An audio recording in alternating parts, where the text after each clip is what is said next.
करणार आहोत. प्रकरणाचं नाव आहे राष्ट्रीय उत्पन्न. त्याच इंग्लिशमध्ये म्हणतात नॅशनल इन्कम. मग आपण सुरुवातीला राष्ट्रीय उत्पन्नाबद्दलची थोडीशी प्रस्तावना पाहूया. मग राष्ट्रीय उत्पन्नाच्या बाबतीत बोलायचं झालं तर राष्ट्रीय उत्पन्न हे अर्थव्यवस्थेची माहिती देणारे एक सांख्यिकीय साधन आहे. यामध्ये देशातील प्रत्येक घटकाचे प्रतिबिंब उमटलेले आहे, मग किंवा पडलेले असते असं म्हटलं तरी चालणार आहे. देशामध्ये अनेक प्रकारचे लोक राहत असतात आणि त्यामुळं देशामध्ये वेगवेगळ्या प्रकारचे व्यवसाय केले जातात आणि त्यातूनच वस्तू आणि सेवांचं उत्पादन घेतलं जातं.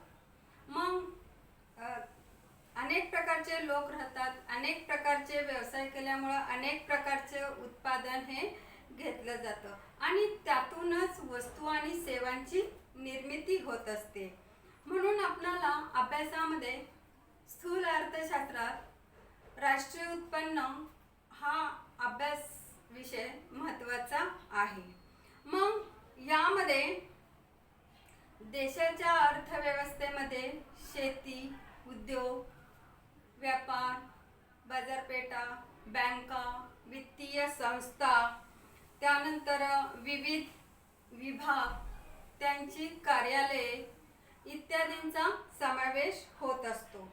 त्यामुळं हे आर्थिक क्रियांचे एक उपयुक्त असे मापक आहे किंवा एकत्रित मापक म्हटलं तरी चालते. मग यामध्ये राष्ट्रीय उत्पन्नामध्ये उत्पादन, विनिमय, वितरण, उपभोग या क्रियाद्वारे राष्ट्रीय उत्पन्नाचं थोडक्यामध्ये मोजमाप केलं जातं आणि त्यामुळं देशातील लोकांची आर्थिक परिस्थिती समजण्यास उपयुक्त ठरते. मग त्यासाठी लोकांचे आर्थिक परिस्थिती समजण्यास एक उपयुक्त निर्देशक आहे असं म्हटलं तरी चालण्यासारखं आहे.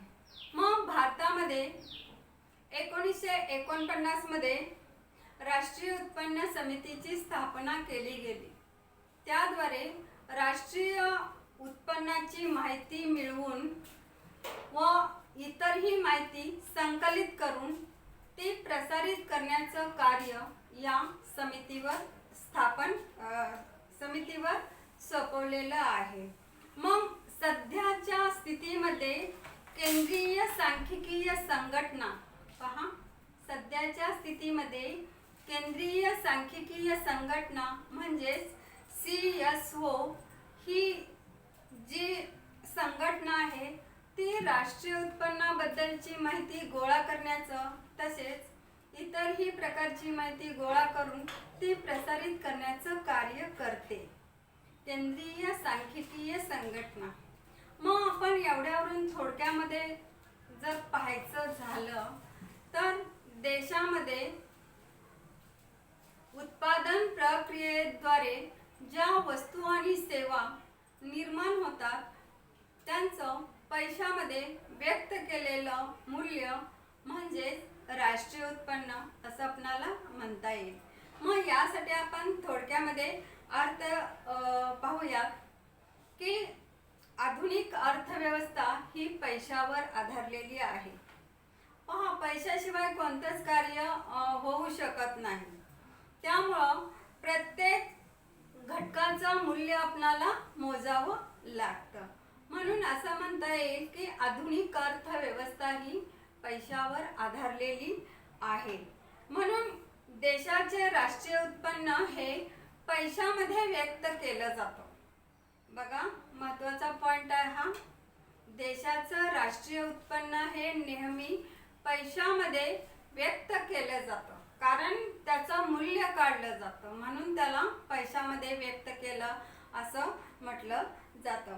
पण यामध्ये आपल्याला वास्तविक पाहता असं पाहता येईल की देशामध्ये ज्या वस्तू आणि सेवा निर्माण होतात त्यांचा प्रवाह म्हणजेच राष्ट्रीय उत्पन्न असं म्हणता येईल.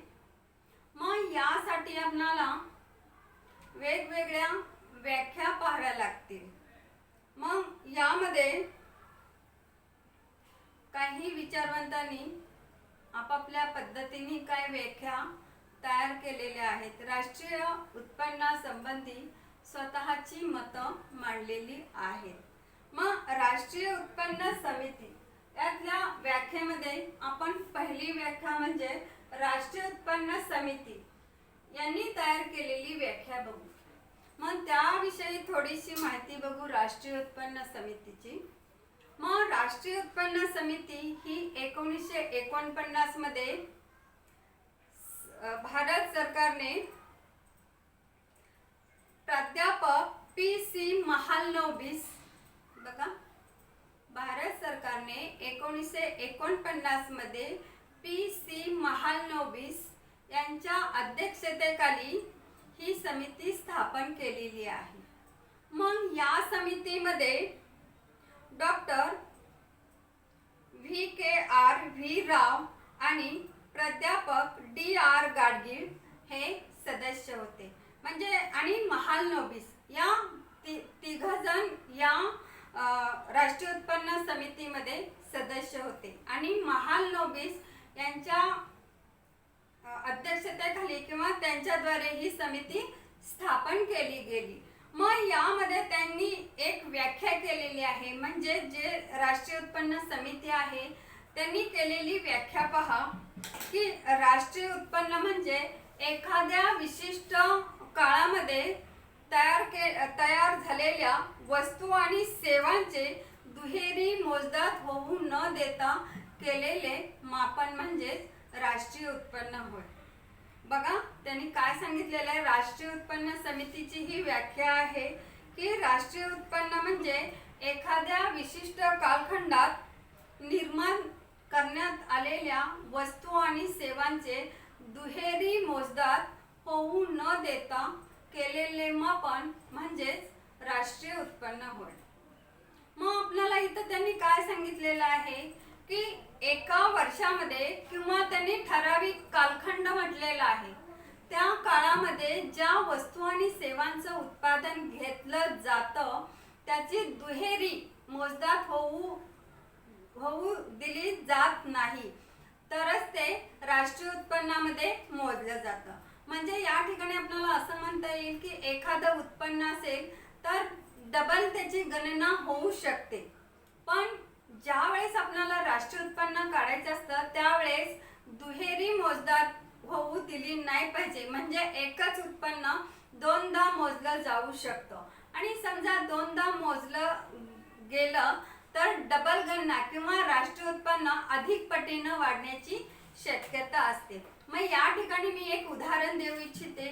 ते म्हणजे एखाद्या पेन्शन धारकाला जर दरमहा एक ठराविक रक्कम मिळत असेल ती सरकारद्वारे त्याला मिळालेली असते.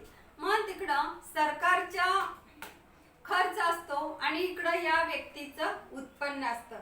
पण या व्यक्तीने जर त्याचं उत्पन्न म्हणून ते दाखवलं तर ते डबल होऊ शकतं. म्हणून यासाठी आपल्याला त्यांनी राष्ट्रीय उत्पन्न समितीने व्याख्या दिलेली आहे की एका वर्षामध्ये ज्या वस्तू आणि सेवा निर्माण केल्या जातात त्याचा दुहेरी मोजदाद होऊ देता कामा नये तरच ते योग्य मापन म्हणता येईल, अन्यथा नाही. त्यानंतर सेकंड जी व्याख्या आहे ती म्हणजे प्राध्यापक A.C. पिगू यांची व्याख्या आहे. पहा सेकंड व्याख्या आहे प्राध्यापक A.C. पिगू. मग पिगू यांच्या मतानुसार त्यांनी काय म्हटलेलं आहे तर समाजाच्या वस्तुनिष्ठ उत्पन्नाच्या ज्या भागाची पैशात मोजदाद करता येते असा भाग म्हणजे राष्ट्रीय उत्पन्न होय. आणि त्यामध्ये निव्वळ विदेशी उत्पन्नाचा समावेश केला जातो. पहा पुन्हा एकदा व्याख्या. समाजाच्या वस्तुनिष्ठ उत्पन्नाच्या ज्या भागाची पैशात मोजदाद केली जाते असे उत्पन्न म्हणजेच राष्ट्रीय उत्पन्न होय किंवा असा भाग म्हणजे राष्ट्रीय उत्पन्न होय. आणि पुढं त्या व्याख्येतच सांगितलेलं आहे की या उत्पन्नात निव्वळ विदेशी उत्पन्नाचा समावेश असतो. मग या ठिकाणी आपल्याला पिगो या प्राध्यापकांनी सांगितलेलं आहे की देशातील नागरिकांनी परदेशामध्ये केलेल्या गुंतवणुकीपासून मिळणाऱ्या उत्पन्नाचा समावेश राष्ट्रीय उत्पन्नामध्ये करता येतो. पहा, देशातील नागरिकांनी परदेशामध्ये केलेल्या गुंतवणुकीपासून मिळणारे उत्पन्न हे देशामध्ये समाविष्ट केले जातं आणि त्यामध्येच त्यांनी म्हटलेलं आहे की ज्या उत्पन्नाचं पैशामध्ये मोजमाप करता येतं अशाच उत्पन्नाचा समावेश राष्ट्रीय उत्पन्नामध्ये करता येत नाही. काही वस्तू आणि सेवा अशा असतात की त्यांचं उत्पन्न पैशामध्ये मूल्य काढता येत नाही, ते त्यांचा समावेश राष्ट्रीय उत्पन्नामध्ये केला जात नाही. म्हणून पिगो यांची व्याख्या पुन्हा एकदा बघू. समाजाच्या वस्तुनिष्ठ उत्पन्नाच्या ज्या भागाची पैशात मोजदाद करता येते असा भाग म्हणजेच राष्ट्रीय उत्पन्न होय आणि यामध्ये निव्वळ विदेशी उत्पन्नाचा समावेश असतो. म्हणजे ज्या भागांची पैशामध्येच जे उत्पन्न मोजता येतं त्यांचा समावेश राष्ट्रीय उत्पन्नामध्ये केला जातो आणि विदेशामधील गुंतवणुकीपासून जी आपल्याला रक्कम प्राप्त होते ती राष्ट्रीय उत्पन्नामध्ये धरली जाते. त्यानंतर तिसरी व्याख्या आहे ती म्हणजे प्राध्यापक आयर्विंग फिशर. तिसरी व्याख्या आहे प्राध्यापक आयर्विंग फिशर. मग यांच्यामध्ये त्यांनी काय सांगितलेलं आहे की राष्ट्रीय उत्पन्न म्हणजे एका वर्षाच्या कालावधीत राष्ट्राच्या निव्वळ उत्पन्नापैकी जो भाग प्रत्यक्ष उपभोगासाठी वापरला जातो असा भाग होय. बघा, प्राध्यापक फिशर यांची व्याख्या आहे की राष्ट्रीय उत्पन्न म्हणजे एका वर्षाच्या कालावधीमध्ये जे राष्ट्राच्या निव्वळ उत्पन्नापैकी जो भाग उपभोगावर खर्च केला जातो असा भाग म्हणजे राष्ट्रीय उत्पन्न होय. मग त्यांच्यामध्ये त्यांनी काय सांगितलेलं आहे की ही जी संकल्पना त्यांनी मांडलेली आहे ती म्हणजे उपभोगाच्या माध्यमातून त्यांनी ही संकल्पना व्यक्त केलेली आहे. मग त्यांच्यामध्ये राष्ट्रीय उत्पन्नापेक्षा वार्षिक उपभोगावरून राष्ट्रीय उत्पन्न ठरवतात आणि त्यामुळं देशातील लोकांच्या कल्याणावर आणि कल्याण आणि उपभोग अवलंबून असतो. या ठिकाणी आपण राष्ट्रीय उत्पन्नाच्या वेगवेगळ्या व्याख्या पाहिलेल्या आहेत. आता आपण राष्ट्रीय उत्पन्नाची वैशिष्ट्ये पाहणार आहोत. मग वैशिष्ट्यामध्ये पॉइंट पहिला आहे तो म्हणजे स्थूल आर्थिक संकल्पना. आता आपण राष्ट्रीय उत्पन्नाची वैशिष्ट्ये पाहणार आहोत. त्यामध्ये पॉइंट 1 आहे तो म्हणजे स्थूल आर्थिक संकल्पना. आता स्थूलचा अर्थ काय म्हणता येईल आपल्याला? समग्र किंवा एकत्रित. म्हणजे आपल्याला ह्याच्या दृष्टिकोनातून दोन शाखा आहेत, एक सूक्ष्म आणि एक समग्र. समग्रला स्थूल असं म्हटलं जातं. मग त्यातला पॉइंट पहिला आहे तो म्हणजे स्थूल आर्थिक संकल्पना. मग ही संकल्पना आहे ती वैयक्तिक घटकाशी निगडीत नाही. त्याचं स्पष्टीकरण बघा. ही संकल्पना जी आहे ती वैयक्तिक घटकाशी निगडीत नाही तर ती समुच्चयात्मक स्वरूपाची आहे किंवा यामध्ये एकत्रीकरणावर भर दिला जातो. म्हणून त्यांनी म्हटलेलं आहे की ही संकल्पना एखाद्या व्यक्तीशी संबंधित नसून ती अर्थव्यवस्थेतील संपूर्ण अर्थव्यवस्थेतील उत्पन्नाचे प्रतिबिंब दर्शविते. म्हणजे आपल्याला इथं कळतंय की यामध्ये समग्रमध्ये वैयक्तिक घटकांचा अभ्यास न करता एकत्रीकरणावर भर दिलेला आहे किंवा संपूर्ण अर्थव्यवस्थेतील संपूर्ण घटकांचा यामध्ये अभ्यास केला जातो. की जसं एकूण बचत, एकूण गुंतवणूक, एकूण उत्पन्न म्हणजे वैयक्तिक घटक यामध्ये नाही घ्यायचे, तर एकूण घटकांचा अभ्यास केला जातो. म्हणून त्याला स्थूल आर्थिक संकल्पना असं म्हणतात. म्हणजेच यामध्ये स्थूलचा अर्थ समग्र असं, म्हणजे सगळ्या घटकांचा एकत्रितपणे अभ्यास केला जातो, त्याचा अर्थ असा होतो. त्यानंतर सेकंड संकल्पना आहे ती म्हणजे राष्ट्रीय उत्पन्नात अंतिम वस्तू आणि सेवांचे मूल्य. बघा, दुसरं वैशिष्ट्य आहे की राष्ट्रीय उत्पन्नात अंतिम वस्तू व सेवांचे मूल्य. मग आपण राष्ट्रीय उत्पन्न काढताना व्याख्येमध्ये अगोदरच पाहिलेलं आहे की दुहेरी गणना टाळण्यासाठी फक्त अंतिम वस्तूचाच विचार केला जातो. बघा, दुहेरी गणना टाळण्यासाठी अंतिम वस्तूचाच विचार केला जातो. कारण ज्या वेळेस वस्तू तयार होत असते त्यावेळेस त्यामध्ये मधलं मूल्य किंवा कच्चा माल किंवा भांडवल हे जे याच्या सहाय्याने उत्पादन केलं जातं त्याचं मूल्य धरलं जात नाही. फक्त अंतिम वस्तूचाच यामध्ये विचार केलेला असतो. मग या ठिकाणी आपल्याला एक उदाहरण पाहता येईल, ते म्हणजे साखरेचं एक उदाहरण घेता येईल. म्हणजे ज्या वेळेस आपण साखर खरेदी करतो ते टोटल काय फिक्स रेट असेल ते देऊन आपण साखर घेतो. पण साखर ज्या वेळेस तयार केली जातं ज्या वेळेस मार्केटमध्ये त्याचा रेट किंवा किंमत ठरवली जाते त्यावेळेस त्याचं मधलं मूल्य म्हणजे ऊस, कच्चा माल याचा अगोदरच सामावून घेतलेलं असतं आणि अंतिम मूल्य देऊन आपण ती वस्तू खरेदी करत असतो. कारण दुसरं उदाहरण पाहता येईल यामध्ये की ज्या वेळेस आपण शर्ट जर एखादा शर्ट विकत घ्यायचा असेल तर आपण ठरलेलं मूल्य जे आहे ते देत असतो. कारण शर्टाचे मूल्य निश्चित करताना त्यामध्ये कापसाच्या मूल्याचा विचार हा केला जात नाही, कारण ते शर्टाच्या किमतीत आधीपासूनच समाविष्ट केलेलं असतं. मग थोडक्यात आपल्याला इथं म्हणता येईल की दुहेरी मोजदाद होऊ न देता यामध्ये फक्त अंतिम वस्तूचाच विचार केला जातो तर ते योग्य ठरते, अन्यथा नाही. त्यानंतर तिसरा पॉइंट आहे तो म्हणजे निव्वळ समग्र मूल्य. आता निव्वळ समग्र मूल्य, निव्वळ म्हणजे फायनली यामध्ये मधले घटक किंवा जे मध्य मूल्य असतं ते धरलं जात नाही. की ज्या प्रोसेससाठी स्टेप बाय स्टेप आपण एखाद्या वस्तूचं उत्पादन करतो त्या सगळ्यांना खर्च येत असतो, पण त्याचं फायनलीच आपण म्हणतो की या उत्पादनाला एवढा खर्च आला, म्हणजे फायनली मूल्यच विचारात घेतलं जातं, मधलं मूल्य धरलं जात नाही.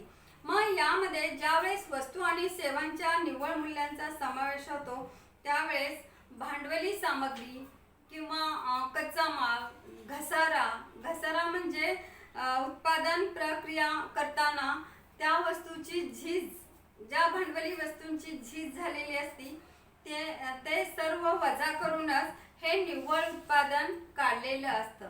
कारण यामध्ये ज्यावेळेस अगोदर खर्च करावा लागतो त्यामुळं निव्वळ मूल्य असं त्याला म्हणतात.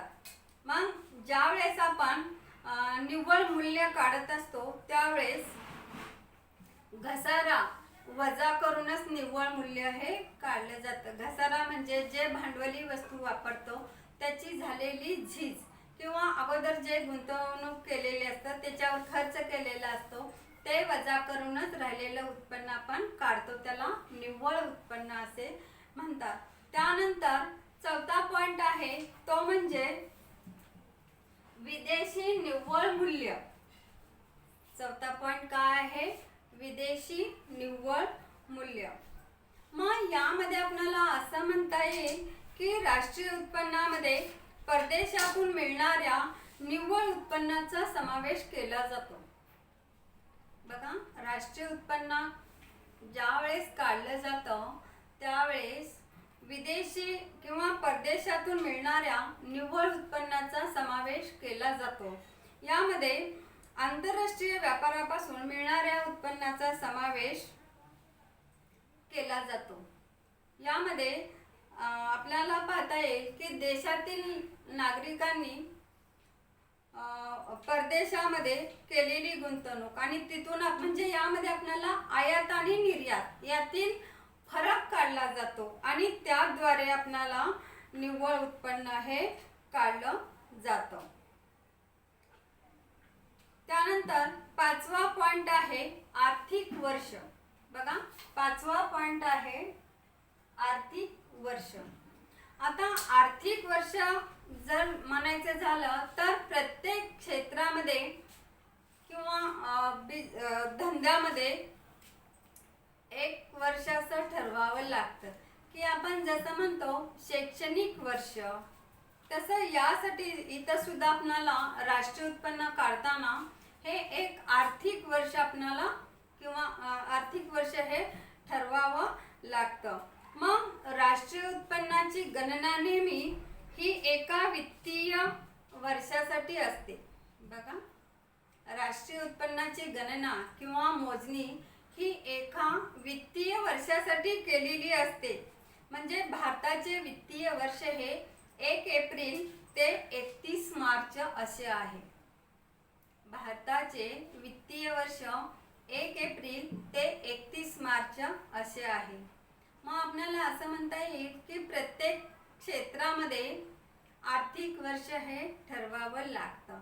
म्हणजे फायनली आपल्याला त्या वर्षामध्ये ज्या आपण उत्पादन प्रक्रियेवर जे प्रोसेस करतो त्या सगळ्या नोंदी असतात, त्याच्यावर जमा खर्च याद्वारे पाहिलं जातं आणि त्याद्वारे आपण जमा खर्च फायनली काढू शकतो.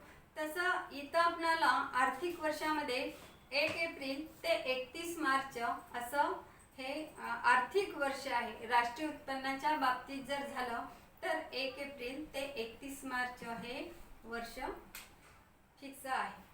त्यानंतरचा 6वा पॉइंट आहे तो म्हणजे प्रवाही संकल्पना.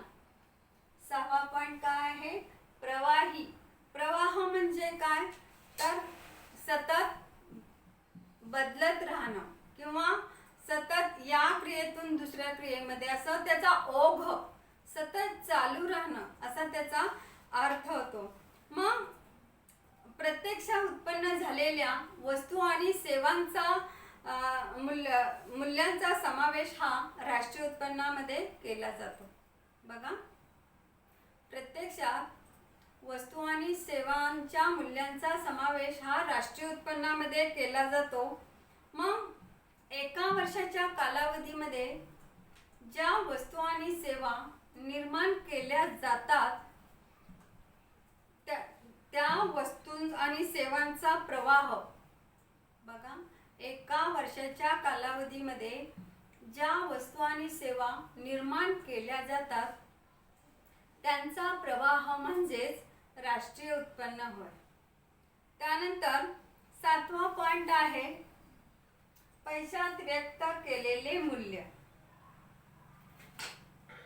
पैशात आपण पाहिलेलेच आहे अगोदर सुरुवातीलाच की राष्ट्रीय उत्पन्न नेहमी पैशामध्ये व्यक्त केलं जातं किंवा वस्तू आणि सेवांचं मूल्य ही पैशात व्यक्त केलं जातं तरच त्याचा समावेश राष्ट्रीय उत्पन्नात होतो, अन्यथा नाही.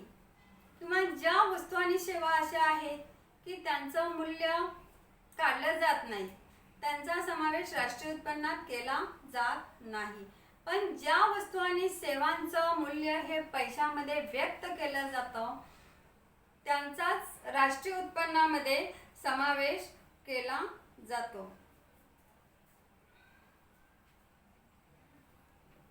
मग अशा वस्तू ज्या आहेत की यामध्ये त्यांचा समावेश हा राष्ट्रीय उत्पन्न, पण काही सेवा अशा आहेत की त्यांचा समावेश राष्ट्रीय उत्पन्नामध्ये केला जात नाही.